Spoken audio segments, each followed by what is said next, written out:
तो क्या फिर मायावती बस देखती रह जाएंगी और सारे वोट उड़ा ले जाएंगे अखिलेश? क्या मायावती के डीएम यानी दलित मुस्लिम फॉर्मूले को लगेगा जोर का झटका, या मुस्लिम इस बार देंगे मायावती का साथ? ये सवाल घूम रहे हैं कि आखिर मुस्लिम वोट 2024 में किसके पाले में होगा, क्योंकि 2022 विधानसभा चुनाव में करीब 90% मुस्लिम वोट अखिलेश यादव की झोली में गया था, जिसके बाद मायावती ने एक बार फिर से इस वोटर को बसपा के साथ जोड़ने की ताबड़तोड़ कोशिशें शुरू कर दी। फिर चाहे तमाम मुस्लिम मुद्दों को लेकर अखिलेश यादव को घेरना हो या फिर कद्दावर मुस्लिम चेहरों को पार्टी से जोड़ने की कवायद हो। और इन कोशिश में सबसे बड़ा फैसला अतीक के परिवार को लेकर, जिसे मुस्लिम पॉलिटिक्स के लिहाज से बड़ा कदम माना गया। लेकिन क्या ये कोशिशें कामयाब होंगी तो कितनी होंगी, या फिर कांग्रेस इस बार मुस्लिम वोट ले जाएगी और अखिलेश और मायावती को बड़ा डेंट दी जाएगी? इस पर सी वोटर के संस्थापक और चुनावी विश्लेषक यशवंत देशमुख ने यूपी तक के खास शो मुद्दे की बात में बड़ा दावा कर दिया। उनके मुताबिक 2024 के लिहाज से क्या बन रहे हैं समीकरण, जानिए। देखिए, समाजवादी पार्टी को 100% पड़ेगा, इसमें कोई शक ही नहीं।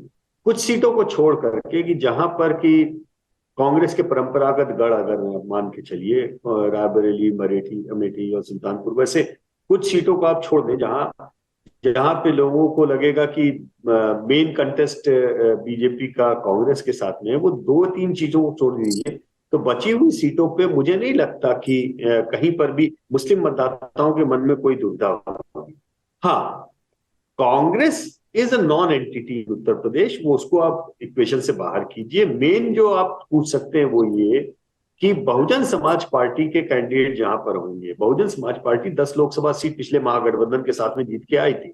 इसका मतलब बहुत साफ था कि बहुजन समाज पार्टी को तो फिर भी सपा के वोट ट्रांसफर हो गए थे। पहली बार ऐसा हुआ कि जिन सीटों पे सपा के कैंडिडेट लड़े वहां बीएसपी के वोट ट्रांसफर नहीं हुए, क्योंकि उसमें हम जानते हैं कि दलित मतदाताओं का आज की तारीख में एक बड़ा हिस्सा बीजेपी को जाता है और उसका फायदा बीजेपी को हुआ, सपा को नहीं हुआ।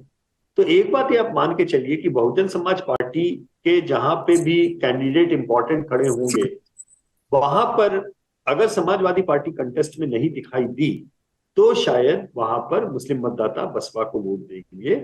लेकिन जैसा मैंने कांग्रेस के केस में कहा कि ऐसा मुश्किल से 2-3 सीट में होगा, बसपा के केस में मैं कह सकता हूं मुश्किल से 10 सीट। इसके बियॉन्ड आप मान के चलिए कि उत्तर प्रदेश में कम से कम 65 से 70 सीटें ऐसी होंगी जहां पे मुकाबला सपा और भाजपा का ही होगा, और उन सीटों पे मुस्लिम मतदाता पूरी तरह से एकमुश्त केवल और केवल समाजवादी पार्टी को ही पड़ेंगे। इसमें मुझे कोई शक नहीं, आंकड़ों में कोई शक नहीं, कहीं पर कोई दुविधा नहीं। तो यशवंत देशमुख के मुताबिक 2024 में मुस्लिम वोटर एक बार फिर से अखिलेश यादव को ही बम्पर वोट देता दिखाई दे सकता है।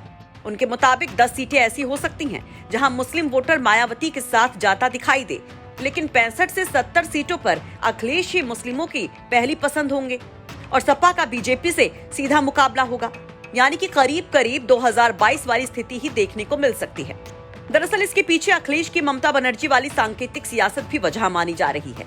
कहा जा रहा है कि ममता बनर्जी का भले ही यूपी में कोई खास वजूद ना हो, लेकिन बंगाल के मुसलमानों के जरिए यूपी के मुसलमानों को संदेश देने की कोशिश जरूर की जा रही है। हालांकि आजम की कोलकाता बैठक में गैर हाजिरी, शफीकुर रहमान बर्क जैसे नेताओं की बयानबाजी अखिलेश के लिए मुश्किलें जरूर खड़ी कर सकता है, क्योंकि विपक्षी मुस्लिमों की अखिलेश से नाराजगी का एक नैरेटिव भी बनाने की कोशिश कर रहे हैं। लेकिन अभी 2024 लोकसभा चुनाव को करीब 1 साल से भी ज्यादा का वक्त बाकी है। ऐसे में कितने समीकरण बनते हैं, बिगड़ते हैं, वो भी देखना होगा। लेकिन आपका क्या कहना है यशवंत देशमुख के इन दावों पर? क्या मुसलमान वाकई में मायावती को झटका देंगे और अखिलेश का साथ निभाएंगे, या फिर इसका उल्टा हो सकता है? अपनी राय कमेंट बॉक्स में जरूर रखिए। ब्यूरो रिपोर्ट, यूपी तक।